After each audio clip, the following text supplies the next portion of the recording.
Hello बच्चा लोग, welcome to my YouTube channel Bappa physics. आज हम लोग एक ही बहुत ही इम्पोर्टेंट इक्वेशन है हमारी, रिलेशन है हमारा, कॉन्सेप्ट है हमारा आइंस्टीन मास एनर्जी रिलेशन, जिस पर हम लोग डिस्कस करने वाले हैं। क्वेश्चन इसमें बड़ा भी आता है, छोटा भी आता है, लेकिन ये कॉन्सेप्ट बहुत महत्वपूर्ण है आपका। It's a very important concept given by Einstein, और उसी का यूज बाद में बहुत ही ब्रॉड स्केल पर किया गया। Einstein mass energy relation, Einstein महोदय की देन। इसको जो है वो साइंटिफिक सिग्नेचर ऑफ आइंस्टीन भी कहा जाता है, यानी इसी से उनकी पहचान है आइंस्टीन महोदय की। तो आप ये मान के चलिए कि हमारा जो ये E इक्वल्स टू एमसी, जैसे ही E equals to mc square कहेंगे तुरंत हमारा दिमाग में आइंस्टीन महोदय का नाम आ जाएगा।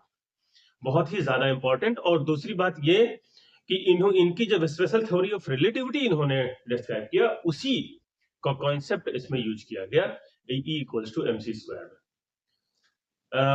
इसके पहले माना यह जाता था कि हमारा जो मास है वो कांस्टेंट क्वांटिटी, न्यूटन का जो कॉन्सेप्ट था या जो जनरल थ्योरी ऑफ रिलेटिविटी थी उसके तहत माना जाता था कि मास हमारा जो है वो कांस्टेंट है, उसमें हम वेरिएशन नहीं दे सकते हैं। लेकिन आइंस्टीन महोदय की जब स्पेशल थ्योरी ऑफ रिलेटिविटी आ गई तो उन्होंने कहा कि नहीं, अगर हम किसी पार्टिकल को मूव करा दें तो उसके मास में वेरिएशन आ जाता है।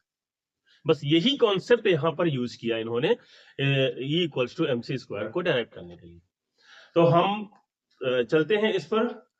सिंपल सा डेरिवेशन है आपका, बहुत उसमें जो है वो टफ नहीं है आपका। ये समझना आपको सिर्फ इतना है कि आइंस्टीन मास एनर्जी रिलेशन का यूज, यानी मास को हम एनर्जी में कन्वर्ट कर सकते हैं और एनर्जी को फिर से मास में भी कन्वर्ट कर सकते हैं। इसके एक्सपेरिमेंटल एविडेंस भी उन्होंने दिए, काफी महत्वपूर्ण, काफी इंपॉर्टेंट एक्सपेरिमेंटल एविडेंस थे। तो सबसे पहले हमको ये मानना पड़ेगा कि हमारे पास एक पार्टिकल है जिसका मास, रेस्ट मास है m0। हम मान लेते हैं consider a particle having rest mass m0। ठीक है, अब हम क्या करते हैं, क्योंकि m0 अगर m को अटेन करे, यानी m0 अगर m बन जाए, और ये तभी बन सकता है जब आप इसमें फोर्स लगाओगे, यानी इसमें मूवमेंट दोगे। Attains m when a force acting on it with producing a velocity v in same direction।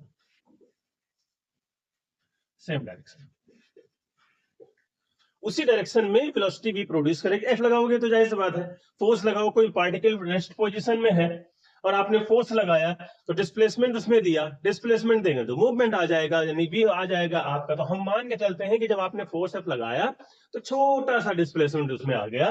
तो if dx be the small displacement by the given force,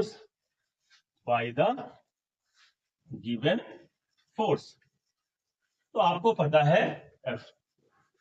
तो आपको पता है कि यदि आप F लगा करके dx दे रहे हो, डिस्प्लेसमेंट दे रहे हो, तो आपको वर्क डन मिलेगा, यानी कि वर्क आप कर रहे हो।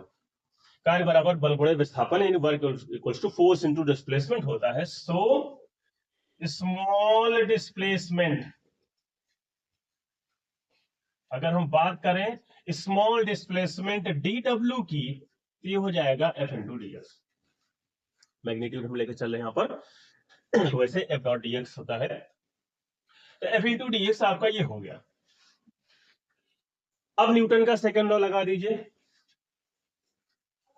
According to Newton's second law, भाई पार्टिकल है, उसका कुछ मास है, मूव कर रहा है, न्यूटन का सेकंड लॉ आप लगा सकते हो उस पर। तो हम न्यूटन का सेकंड लॉ क्या कहता है, applied force is equal to the rate of change of linear momentum. जहां पर P आपका क्या है, where P be the linear momentum, हो गया। अब P की वैल्यू क्या होती है ये भी हमको पता है, बट P इक्वल टू होता है M इंटू वी, रख दीजिए ऊपर। तो F इक्वल टू हो गया D upon D t of M into v. अब देखिए, अगर ये हम न्यूटन का कॉन्सेप्ट ले रहे होते, क्लासिकल मैकेनिक्स का कॉन्सेप्ट ले रहे होते, तो ये दोनों हमारे M हमारा जो होता वो कांस्टेंट होता, V वेरिएबल होता। लेकिन यहां पर इन relativistic concept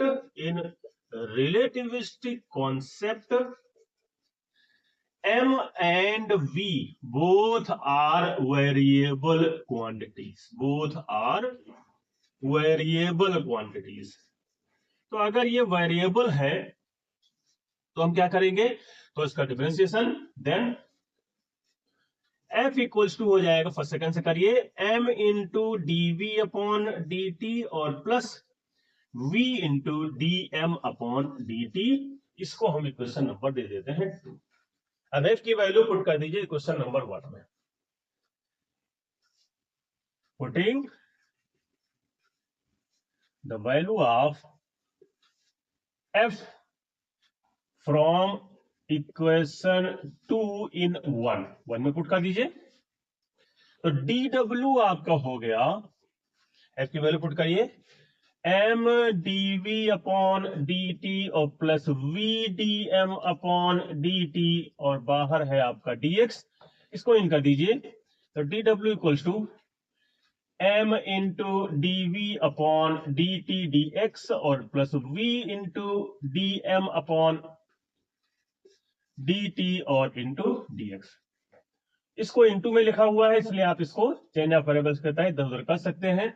इसको हम ले सकते हैं dw equals to m dx upon dt और इंटू dv हो जाएगा और plus v dx upon dt और इंटू dm हो जाएगा। ठीक है, अब देखिए dx अपॉन dt हमारा rate of change of displacement with time, ये आपका होता है velocity, but dx upon dt what, v होता है। तो dw की वैल्यू हो गई m इंटू वी dv और प्लस v और इंटू वी dv dm। तो dw की वैल्यू हमारी हो गई m v dv और प्लस v स्क्वायर dm। ये इक्वेशन हमने 3 ले ली। अब यहां पर चूंकि हम रिलेटिविस्टिक कॉन्सेप्ट लेकर चल रहे हैं, तो रिलेटिविस्टिक फॉर्मूला मास का आपको पता है, we know that relativistic formula, mass formula, relativistic mass formula क्या होता है, m इक्वल्स टू होता है m naught upon under root of 1 minus v square upon c square. ये हमारा इसका फॉर्मूला। अब हम क्या करेंगे, दोनों तरफ स्क्वायर करके और फिर इसको सॉल्व करते हैं। तो पहले आप इतना, जितना आपको ये दिख रहा है इतना नोट कर लीजिए, फिर हम लोग आगे बढ़ते हैं, या इसका स्क्रीनशॉट ले लीजिए, फिर हम लोग आगे बढ़ते हैं। इसको हम क्या करेंगे, स्क्वायरिंग ऑन बोथ साइड, यहीं पर लिख देते हैं स्क्वायरिंग ऑन बोथ साइड, दोनों तरफ हम इसका स्क्वायर कर देते हैं। तो चलिए भाई स्क्वायर कर दीजिए। तो ये हो जाएगा m square equals to m not square upon C square minus V square upon C square, ये अंडर रूट हट जाएगा। इसको आप लिख सकते हैं m not square C square upon C square minus V square. इसको इधर ले आइए, तो ये हो जाएगा m square C square minus V square equals to m not square C square. Open कर दीजिए इसको, तो m square C square minus m square V square equals to m not square C square. हम क्या करें, इसको differentiate कर दें। तो ऑन डिफरेंशिएशन तो ये हो जाएगा, देखिए इधर वाले m नॉट भी कांस्टेंट है और c भी कांस्टेंट है, लेकिन इधर वाले जो है वो m वह भी वेरिएबल है और v भी वेरिएबल है। तो ये हो जाएगा 2m dm c square minus, first second से इसको हम करेंगे, तो m square 2v dv minus 2m dm v square. Equals to 0। अब देखिए 2m यहां भी है, 2m यहां भी है, 2m यहां भी है, तो यहां खत्म हो जाएगा। तो आपके पास आ जाएगा c² dm यहां से, माइनस 2 हट गया है, mv dv यहां से, mv dv यहां से, और प्लस सॉरी माइनस का यहां से v² dm इक्वल्स टू 0।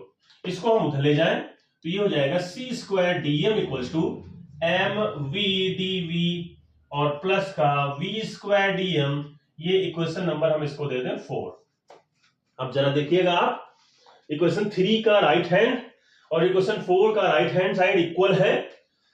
देखिए इसी को निकालने के लिए हमने यहां पर रिलेटिविस्टिक का कॉन्सेप्ट लिया था, जो इनका ये इक्वल्स टू एमसी स्क्वायर जो रिलेशन है वो रिलेटिविस्टिक रिलेशन ही है, उसी का कॉन्सेप्ट इसमें यूज करके इसको निकाला गया। तो अब आपका देखिए from equation 3 and 4, from equation 3 and 4 क्या हो जाएगा भाई, देख लो, dw की वैल्यू आपकी हो जाएगी c² इंटू dm। यहां पर एक चीज आप और कर सकते हैं कि हमारा जो वर्क आप कर रहे हो, ये यहां पर कहीं भी आप इसको लिख सकते थे, यहीं जहां पर चलिए आके लिख देते हैं। ये जो हमने वर्क किया था उसमें, तो work in the form of energy, work ये तब आया जब आपने पार्टिकल पर फोर्स लगा करके उसको मूव करा दिया, और जैसे मूव कराओगे काइनेटिक एनर्जी आ जाएगी। तो इसको हम यहां पर लिख सकते हैं कि since kinetic energy is coming with doing work W, work done. तो ये आपका हो जाएगा dw equals to dk equals to c² dm, या इसको हम सिंपल सा लिख सकते हैं dk equals to c² dm। ठीक है, ये आपकी अगली इक्वेशन हो गई, इक्वेशन 5। अब इसको हम लोग सॉल्व करते हैं। देखिए अगर आपका काइनेटिक एनर्जी 0 से k हो जा रही है, यानी काइनेटिक एनर्जी में चेंज हो रहा होगा भी, स्टार्टिंग में जब जो वो रेस्ट पर था किसी प्रकार की कोई काइनेटिक एनर्जी नहीं थी उसमें, लेकिन जैसे ही आपने उसको मूवमेंट कराया उसमें काइनेटिक एनर्जी आ गई। तो 0 से k अगर काइनेटिक एनर्जी है तो मास कहां से कहां तक बदल रहा है, m0 से m बदल रहा है। तो इसलिए जब काइनेटिक एनर्जी 0 से k हो जाएगी तो मास हमारा m0 से m हो जाएगा। उसी को लेकर के हम लोग यहां पर इसको आगे बढ़ते हैं। If k changes from 0 to k, यानी kinetic energy changes from, if kinetic energy changes from 0 to k, तो मास आपका कितना चेंज हो जाएगा, mass changes from m0 to m, या उल्टा कह सकते हैं आपकी m0 अगर m हो रहा है तो हमारी काइनेटिक एनर्जी 0 से k तक पहुंच जाएगी। तो चलिए अब इसकी वैल्यू निकाल लेते हैं हमारे पास। तो ये आपका हो जाएगा 0 to k dk equals to m0 to m c² dm, यानी ये k हो जाएगा आपका और ये हो जाएगा c² m माइनस m0, और ये आपका जो है काइनेटिक एनर्जी का रिलेटिविस्टिक फॉर्मूला है। This is the relativistic formula for kinetic energy of particle, of A particle. अब देखिए, अब आपको टोटल एनर्जी निकालनी है। अब वो उसकी जो रेस्ट मास एनर्जी होती है पार्टिकल की जो रेस्ट मास एनर्जी है वो m0 c² होती है। तो if m0 c² is the rest mass energy of the particle, अगर m0 c² rest mass energy हो पार्टिकल की, which is stored in the form of energy, total energy, वो energy आप कह सकते हैं जो कि इसमें स्टोर होगी क्योंकि वो रेस्ट पोजीशन में, then total energy of the particle, total energy of the particle. आपको पता है टोटल एनर्जी E जो होती है वो काइनेटिक एनर्जी और प्लस पोटेंशियल एनर्जी जो कि ये स्टोर्ड एनर्जी है, प्लस रेस्ट मास एनर्जी हो जाएगा। अब देखो तो E equals to kinetic energy कितनी है आपकी C square M minus M not और प्लस रेस्ट मास एनर्जी क्या होती है एम नॉट सी स्क्वायर, यानी E इक्वल्स टू हो गया M C square minus M not C square plus M not C square, ये कैंसिल हो गया, ये आपका आ गया E equals to M C square.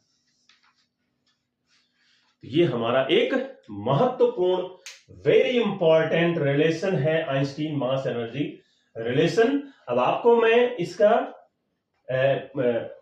Practical evidence या एक्सपेरिमेंटल एविडेंस भी साथ साथ बताया देता हूं, 2 लाइन में, हो सकता है आपसे उसको भी ऐड करने के लिए कहे। तो इसका जो एक्सपेरिमेंटल एविडेंस है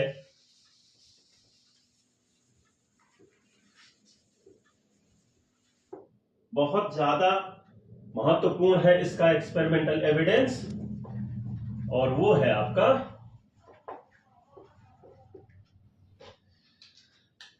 अगर आपने इसको देखा हो और इसको देखा हो, जानते हो ये है पॉजिट्रॉन, ये है इलेक्ट्रॉन। तो पॉजिट्रॉन इलेक्ट्रॉन जब एनिहिलेट होते हैं यानी मिलते हैं यानी सनलाइट होते हैं यानी एक दूसरे में समा जाते हैं तो आपको गामा मिलता है। ये आपके क्या है, ये दोनों मास है और ये क्या है, ये है एनर्जी। इसी तरीके से गामा भी अगर आपका ब्रेक होता है यानी इसको तोड़ेंगे तो एक आपको पॉजिट्रॉन मिलेगा, एक आपको इलेक्ट्रॉन मिलेगा, यानी एनर्जी आपकी जो होगी वो चेंज हो जाती है मास में। ये तो पहला एविडेंस हो गया। दूसरा एविडेंस आपके न्यूक्लियर रिएक्शंस जो हैं, न्यूक्लियर रिएक्शंस में आपके न्यूक्लियर फिशन और न्यूक्लियर फ्यूजन दोनों जो प्रोसेस है आपके वो दो। न्यूक्लियर फिशन आपको याद है, न्यूक्लियर फिशन का जो कॉन्सेप्ट है वो यूज किया गया किसमें, एटम बॉम्ब में। एटम बॉम्ब मास यानी यूरेनियम का मास होता है कुछ, यूरेनियम ब्रेक होता है न्यूक्लियर फिशन में और बहुत ज्यादा लार्ज अमाउंट में हमको एनर्जी देता है, विनाश का देता है। जहां पर आपने शायद कभी न्यूज में या कहीं पर देखा हो कि एटम बम हिरोशिमा नागासाकी पर गिराया गया था, ठीक है, और वो दोनों शहर आपके जापान के तबाह हो गए थे। तो वो आपका जो कॉन्सेप्ट है वो यहीं से आया है, इसी रिलेशन से। सेकेंड वर्ल्ड वॉर के तहत ओपनहाइमर महोदय ने बनाया था पहला एटम बम, वही है आपका कॉन्सेप्ट इसमें यूज किया जाता है। तो ये आपकी बहुत ही महत्वपूर्ण आइंस्टीन मास एनर्जी रिलेशन है। इसको आप बहुत सिंपल लैंग्वेज में यहां पर कर सकते हैं।